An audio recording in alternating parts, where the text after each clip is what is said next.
Hello everyone and welcome to my Bachelor Nation 24 channel. I hope everyone is having a wonderful day. Before we begin, please hit the subscribe button and give this video a thumbs up. Feds want a piece of Todd and Julie Chrisley's $1 million settlement. Todd and Julie Chrisley sit in separate prisons after their fraud and tax-related convictions. However, things have not stagnated, and they won a settlement from the state of Georgia. Now the feds want their piece of the pie. However, it looks like they made their move too late. Todd and Julie Chrisley imprisoned after found innocent. Many Chrisley Knows Best fans seem a bit confused because the former USA Network stars were found innocent of tax evasion in Georgia in 2019. The reality TV stars believe they were innocent, and a recent $1 million settlement has been paid to them.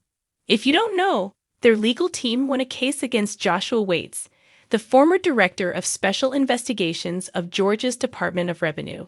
Despite their innocence in the case by the state of Georgia, Todd and Julie Chrisley were also indicted by a federal grand jury in Atlanta.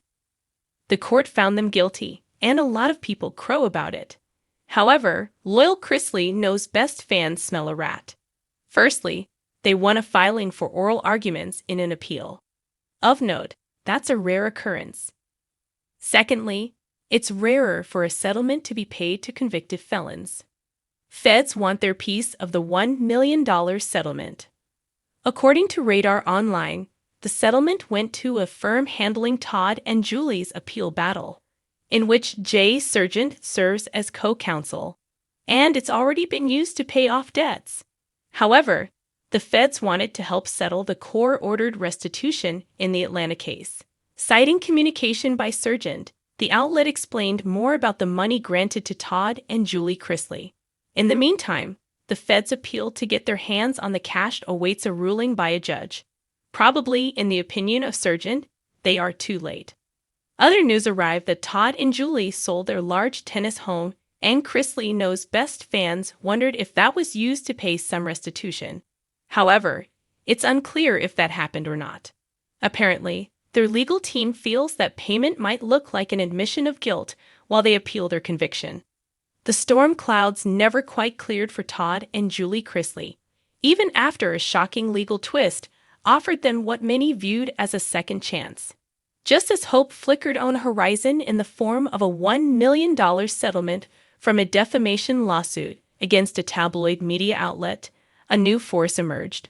One that Todd couldn't charm with a smirk or Julie couldn't outmaneuver with Southern grace. The federal government had taken notice, and now the feds wanted their slice. The settlement came after months of legal wrangling. A national publication, known for dishing out tabloid gossip with reckless abandon, had pushed too far when it falsely accused the Chrisleys of orchestrating an elaborate prison escape plan. The couple, already serving time for fraud, saw their names dragged further through the mud. And this time, it wasn't even true. Their legal team moved fast, and after negotiations behind sealed courtroom doors, the outlet agreed to quietly settle for 7 figures. But nothing about the Chrisleys' world ever stays quiet for long. Within days of the settlement news leaking, federal prosecutors submitted a motion to the U.S. District Court in Georgia, asserting a rightful interest in the funds. According to the filing, any money awarded to the Chrisleys, whether from legal action, book deals, or future media rights, could be seized and applied toward the $17 million in restitution they still owe following their 2022 convictions. The headline screamed, "They just want a piece of Chrisley's $1 million settlement." The Chrisleys' supporters, already weary from watching their favorite reality TV family unravel in real time, were furious. On social media, hashtags like #FreeJulie and #JusticeForTodd began trending again, this time alongside #LetThemHaveIt, a nod to public sentiment that the Chrisleys had earned the payout fair and square. In a phone interview from her Lexington, Kentucky prison camp, Julie reportedly told her lawyer, "That money was justice for what they did to us. Now they're trying to take our justice and turn it into punishment all over again." Her voice, composed but weary, echoed with the fatigue of a woman whose world had been dismantled. Incarcerated at FEC Pensacola, had a more theatrical response. "You'd think $1 million might buy us a little peace," he quipped to a fellow inmate, according to a source familiar with the conversation. "Instead, it's just another way for them to keep us in chains, even if those chains are made of dollar bills." The legal nuances weren't simple. Technically, the Chrisleys had the right to pursue defamation damages, but the U.S. Attorney's Office argued that any financial gain, regardless of how it was obtained, should be directed to the victims of their financial crimes. The government's position: until the Chrisleys' debt was paid in full, they had no claim to windfalls. Todd's lawyer, Andrew McMullen, filed a motion in opposition, calling the government's actions overreach of the most aggressive variety. This settlement is unrelated to the crimes for which Mr. and Mrs. Chrisley were convicted, McMullen stated in a press conference outside the Atlanta courthouse. They were defamed. They were harmed. And now they're being told they can't even be made whole because of an unrelated financial obligation? That's not justice. That's cruelty with a badge. Inside prison walls, the news rippled like an electrical surge. Inmates who had once mocked the Chrisleys' fame now found themselves asking Julie for advice on legal matters, and Todd, never one to shy from the spotlight, began helping others draft letters to their judges. He called it legal aid with a southern drawl. But the stakes weren't just financial. The Fed's move reignited public interest in the Chrisleys' entire case. Legal analysts began dissecting the original fraud conviction all over again. Was the sentencing fair?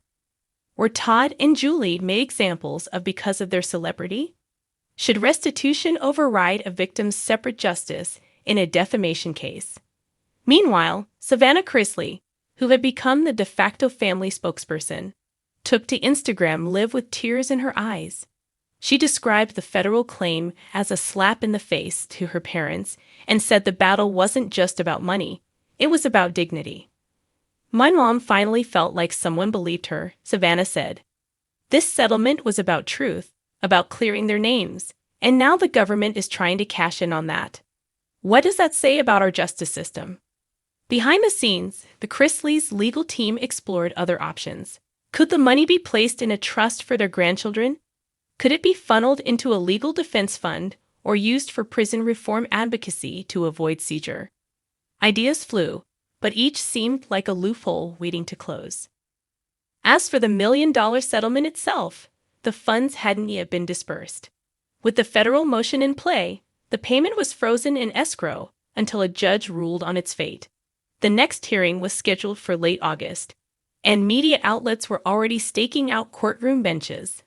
Todd, ever the strategist, was reportedly considering doing something unthinkable, offering the government half in exchange for a written acknowledgement that the remaining sum was his and Julie's personal justice.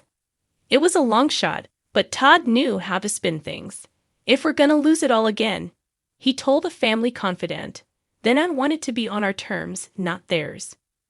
Whatever happens next, one thing is certain: the Chrisley saga continues to evolve, not as a cautionary tale, but as a uniquely American drama full of fame, faith, money, and the relentless pursuit of redemption.